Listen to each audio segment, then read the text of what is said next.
Hello আমার চাস্তো বন্ধুরা, দেখেন আল্লাহর কি অপরূপ সৌন্দর্য। আল্লাহ তাআলা নিজ হাতে আমাদেরকে কত সুন্দর উপহার দিছে, আপনি চিন্তাও করতে পারবেন না। আজকে আসছি একটা পেঁপের বাগানে, তো আপনাদের দেখার জন্য ভিডিও করতেছি। এই যে দেখেন, অসাধারণ, marvellous, nice, fantastic, very good. এত সুন্দর পেঁপে ধরছে যে ধারণার বাইরে, আমি বুঝাইতেই পারতেছি না, এত সুন্দর পেঁপে ধরছে। মাশাআল্লাহ, অনেক সুন্দর।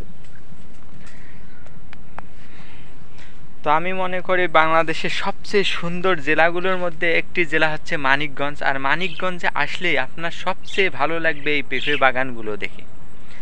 সারি সারি যেদিকে দুই চোখ যায় সেই দিকে সারি সারি পেঁপের বাগান। আর দেখেন এত সুন্দর পেঁপের বাগান যে ধারণার বাইরে। এই যে দেখেন কত সুন্দর পেঁপে, মাশাআল্লাহ। তো আমরা একটু সন্ধ্যার আগে আগে এখানে আসছি। এখানে এখন শেয়ালের ভয় আছে, আশেপাশে দেখা গেল যে অনেক শেয়াল হুক্কা হুক্কা করে ডাকতেছে। তো আমি একটু ভিডিওটা নিচু থেকে করার চেষ্টা করতেছি। এই যে দেখেন কত সুন্দর, অসাধারণ, marvellous, nice, fantastic, very good, বেসম্ভব রকমের সুন্দর এই পেঁপের বাগান। শুধু এখানেই না, এদিকে যত দূর দুই চোখ যায় তত দূরেই শুধুমাত্র পেঁপে আর পেঁপে, পেঁপে আর পেঁপে। আর এখান থেকে বাংলাদেশের সব জায়গায়, সব প্রান্তেই এই পেঁপেগুলো ছড়ায় যায়।